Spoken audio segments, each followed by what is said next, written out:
Now you see, when you are quite young, you see how faith, you are in sound body and mind and intellect, you should have tried to see God, you see, to solve this mystery of life. But instead of doing that, you have been only engaging yourself in all matters which were not so important as of knowing your own self. Man is composed of, you see, physical body, intellect and soul. Man is engaged in the outer pursuits relating to the physical body, its maintenance, its environments, family life, social life and political life. He spends most of his time in that. And he has done that way, no doubt. He spends most of his time further to the intellectual attainments. He has become an intellectual giant, no doubt. But the third side, we are souls, you see. We know little or nothing about our own selves. That is the most important. The latter first two things only hinge on that, you see, depend on these two. When you leave the body, where are your possessions left? You see? The true profit of life is to know oneself. Understand the true profit of life. What does it profit a man if he gains the possessions of the whole world and loses one's own soul? These outer possessions is not the end-all and be-all of our lives. These were to be had only for use, to make the best use of them. Body is given to you, outer possessions, wealth, etc. is given to you just to make out the best of them, you see, in the way to know yourself and to know God. When you had a sound body, at that time, instead of devoting your some time to the unravelment of the mystery of life, you simply devoted all time to the maintenance of your body and its environments or intellectual attainments. And that is all you have done. You have done little or nothing in the way of knowing yourself, who you are, what you are. Theoretically, no doubt, we have done so much, we have learned so many philosophies about all these subjects, but practically we do not know who we are. Can we analyze ourselves? Can we know the indweller of the house? Can we leave the body at will? Is our inner eye open to see the light of God? These are the practical subjects. We have put in little or no time for that, I would say. We are simply remain satisfied with the observance of the outer rituals or formalism of the various social religions. That is, of course, the elementary step, just to pave the road to spirituality, but that is, strictly speaking, not spirituality. That is just preparing the ground for something higher. You are only preparing the ground and not seeing the reality for which you did all this in your life. You have not reaped the full fruit of having the body of a man, you see. So in man's body you had to know yourself, the most important subject, and unfortunately the most ignored. Whenever you ask anybody, you say, well, are you just doing something in the way of your knowing self? I have got no time. I am engaged. I have got service to do. That's all. That's one part of the show. Master don't say that you leave off everything and go to the jungles and devote whole time to that. At least they want, you see. You must be perfect all round, physically, intellectually and spiritually too. So that's the most important side of the man which we are ignoring, you see.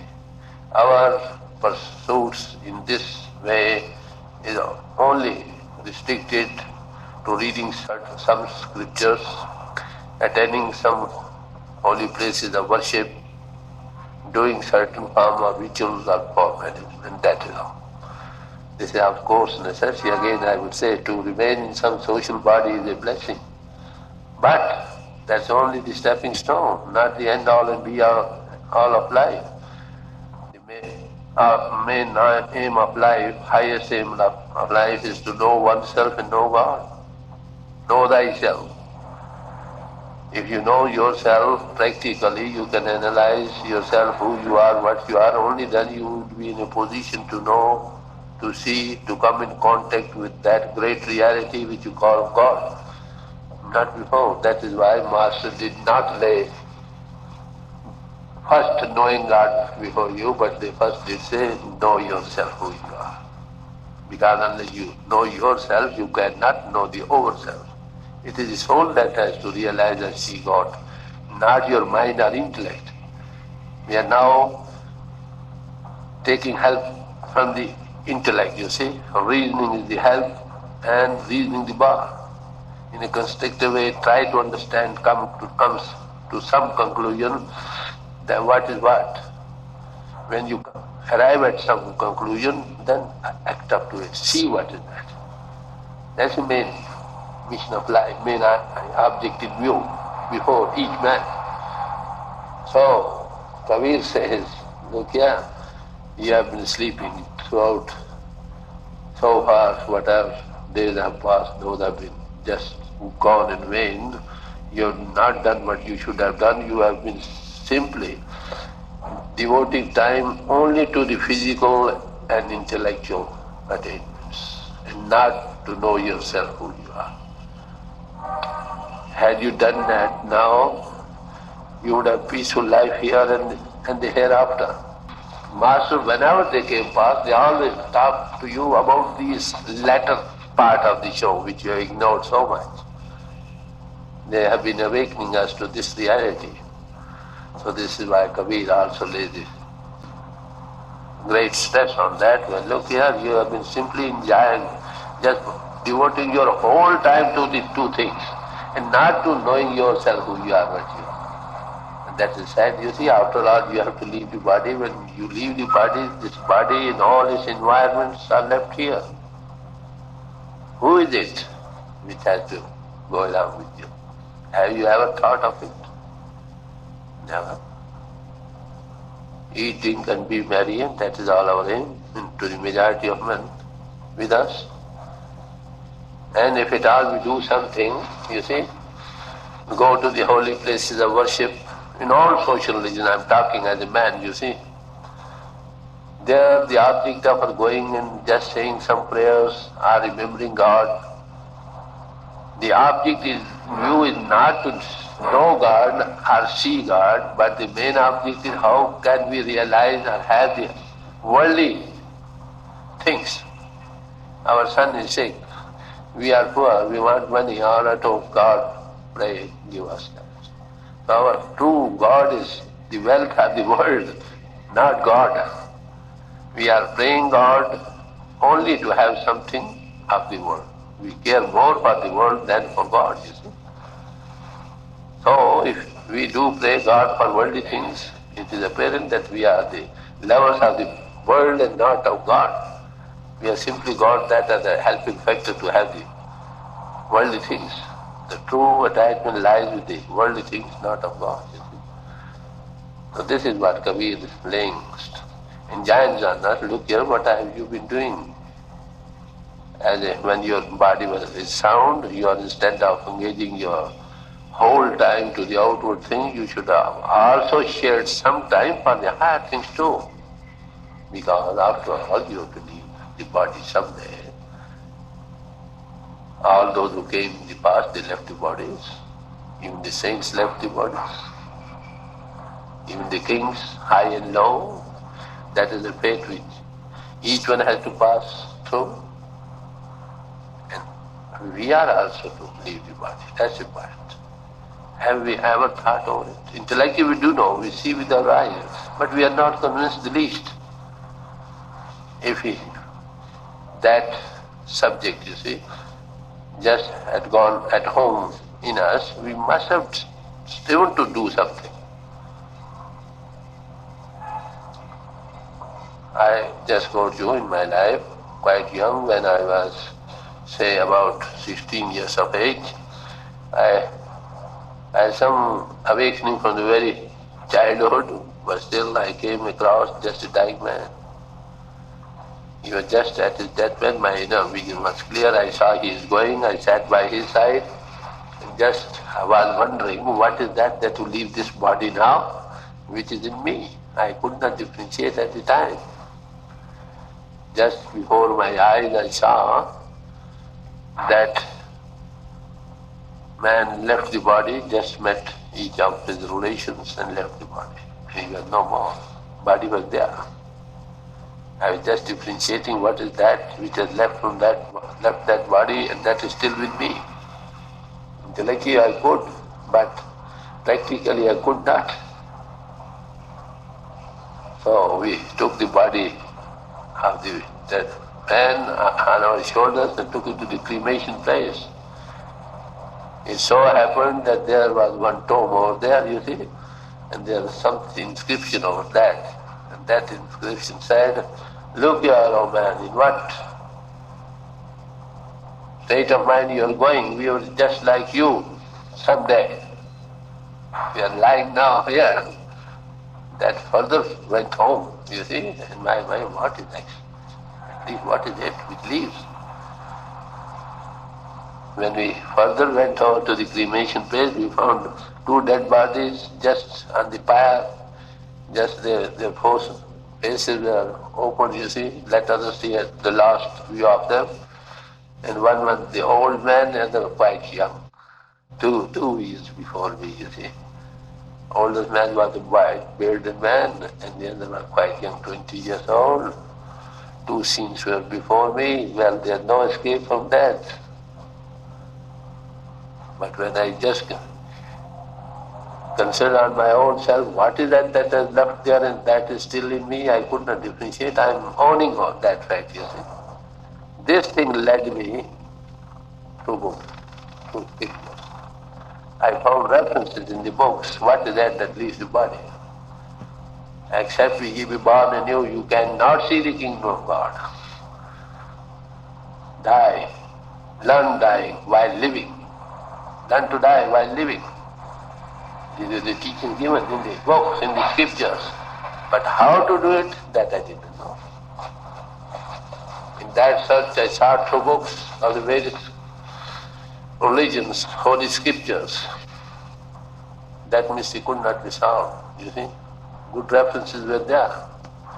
But when I came to the feet of my master, Baba Sam Singh Ji at Vyas, he showed me how to transcend the body. He gave me first an experience. Here it is, you are not the body, come on. And I saw.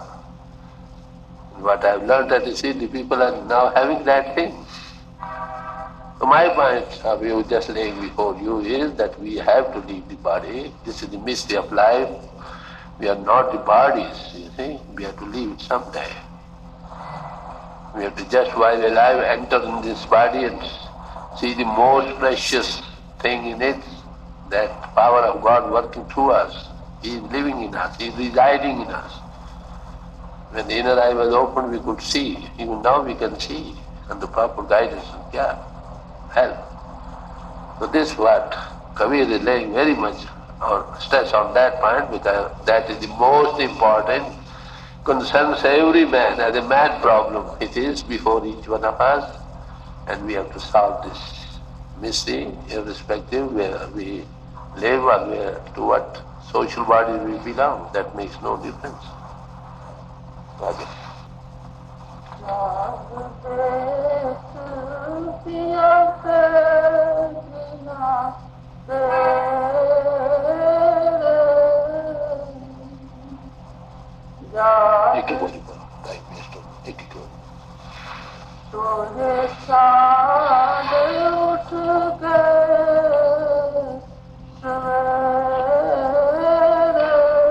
He now says, please wake up, you are sleeping, you say, wake up and see where is your God.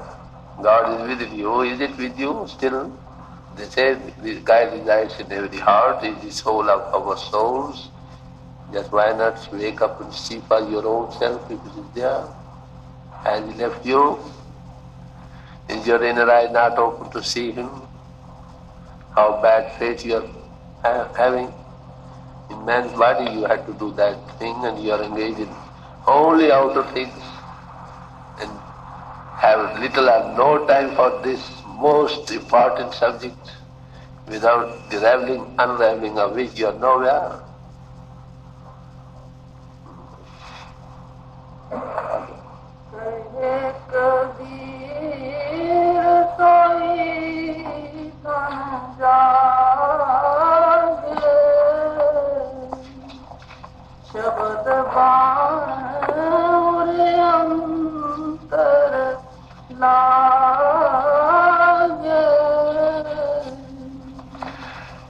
Kabir says, who can wake up, you see? Only he whom God favors. Blind man cannot catch any man who's got eyes, you see. If the eyed man, I would say, come around and just give his hand into the hand of the blind man, only then he can find out. It is only through the grace of God that he just condescends, I would say, to come near you and catch you, put you on the way. And what is that hand, you see? He comes through the pole of somebody and catches you puts you on the way. All saints and masters who came in the past, they said like, their Father is working in me, you see, through me. Philip once asked, well, that would have satisfied us if you had only shown us your Father. And it is written that he grew a bit indignant over it and said, look here, I have been so long with you, you have not been able to see that what I did, that was the Father, I didn't say Father I was doing, you see. It was not I. But don't you see, who has seen me has seen my Father. I and my Father are one. That's what this is. So whenever God condescends, you see, to just put any man on the way, he just works through some pole on which he is working, you see, I say. Who is the mouthpiece of God, he brings them into contact with that. So he says, whoever has seen God, he is put on the way by God just at the pole, contacting the pole where he is working. So this is what Kabir said. Now I will place you another hymn from Guru Arjan of the Sixth. And see each one what they have to say on this subject.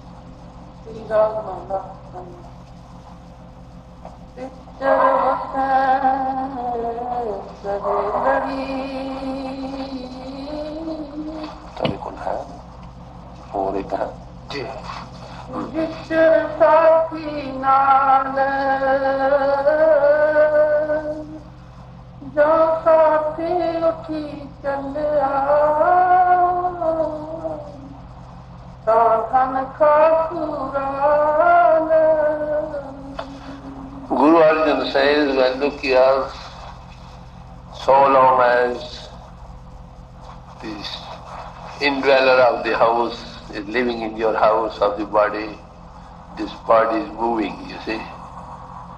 When that leaves the body, it is just a dust, dust thou art and unto dust return. It is you who are illumining the body, you see. You are infusing life into every pore of the body. This all moving, all your actions are due to the fact that indweller of the house is residing in it.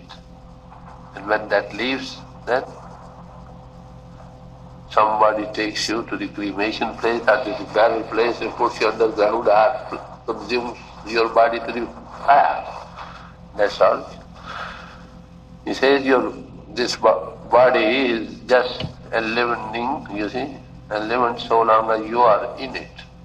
And when that inner self leaves the body, well, what's the fate? This body is just put on the ground. You are not the bodies, you are the indweller of the bodies. But we have so much identified ourselves with the body due to mind and outgoing faculties that we have become as it were the bodies and doing all things from the level of the body. How great delusion it is, you find.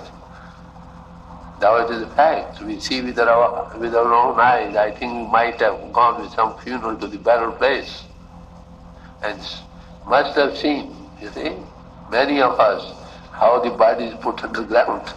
That is the body just as you are wearing on. So whole body of the respect is due to the indweller of the house, that you are. Have you known yourself? That's what. You are not the body. The 5 and 6 feet high stature is not what we are. We are the inner man. There are great possibilities in us. Macrocosm is in the microcosm. We can transcend the body. We can traverse into the higher planes at will. But unfortunately, we know little or nothing about this phase of the soul, fate of the soul. Now this question concerns each one of us, whether irrespective to what social body we belong, that makes no difference. Body, the first companion we had when we came into the world born, you see, first companion in life. And when you leave, body leaves you before, and with it all outward possessions and everything, all your relations. They leave you, or you leave them someday. So they are just putting that thing before you, well, you are not the body. So long as you are in the body is moving, you are eating, drinking, just helping others, this and that thing, you are doing so many things. When the indweller of the body is gone, well, who cares for the body? Simply say, I put it on the ground, I'll leave because we, well, dear friend, we have got no time to wait, hurry up. Even one night over, they won't keep you. In India, it is a custom just as soon as the body, you see, man leaves the body, dies, his body is just put to the flames the earliest possible, within 2, 3, 4 hours. And also they might keep you for a day or 2 or 3 at the most. After all, body cannot be kept long. If at all you keep it, that's the only indweller is gone, you see. That indweller we have to know. That is knowing yourself, who you are, what you are. Now you see, this has no concern, this subjective side of things. Unless we solve that mystery, we are nowhere. We cannot be at peace. You may belong to any social religion you like. Elementary steps you may take anywhere you like. Have ethical life, which is stepping stone to spirituality, but unless or until you solve this mystery of life for your own self, you are not at peace. You are always afraid of death. Where to go, nobody knows. I have come to America, you see, just now, and this is my first trip over here. But when I will go back and anybody says I have to go to America, all right, I have seen that place, what's happening?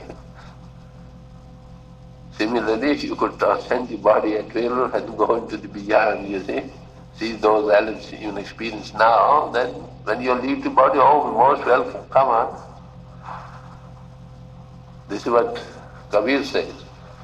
Name of death, with dreadens, you see, puts awe in everybody's mind. When I hear the name of death, I am overjoyed, you see, because I see what is death, how to go beyond. By leaving the body, I'll yet just unite with the God forever, never to come back. This is uttered by those who have solved this mystery of life. And what to speak of us, with all our intellectual attainments and knowing theories, so many, with all our philosophies at our command, with all that we are afraid of death. because we do not know how to transcend the body and just have the experience of the beyond, that's all. If we do come up, you see, under the guidance of someone, then you will become conscious co-workers of the divine plan, and you will have a life which is everlasting, you see. Yes, sir.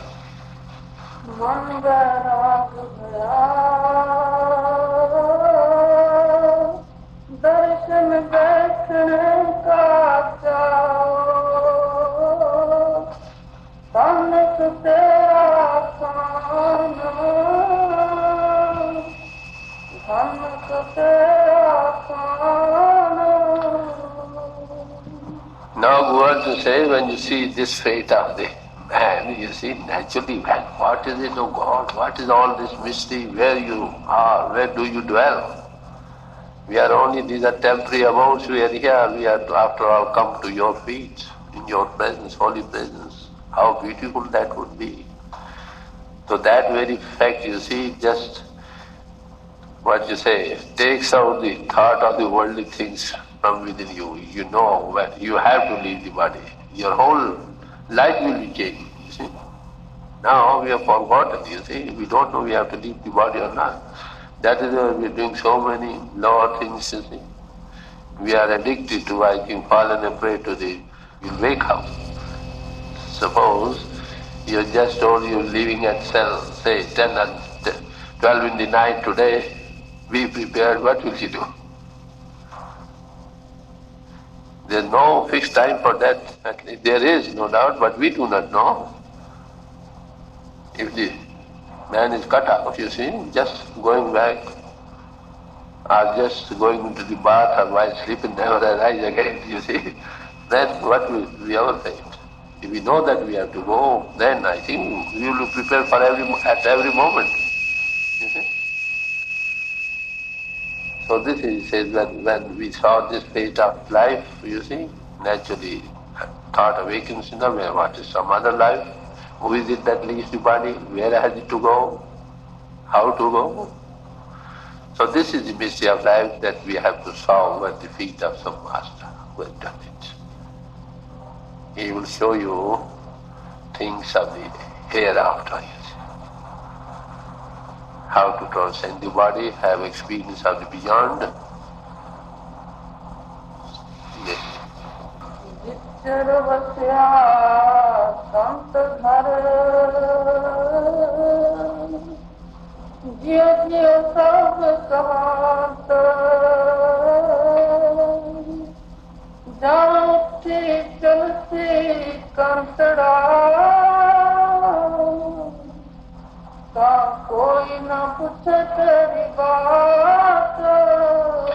Now he says, so long as the Lord of your body, that you are, reside in the body, everybody respects you, come on there and sit down, have this thing, have that thing.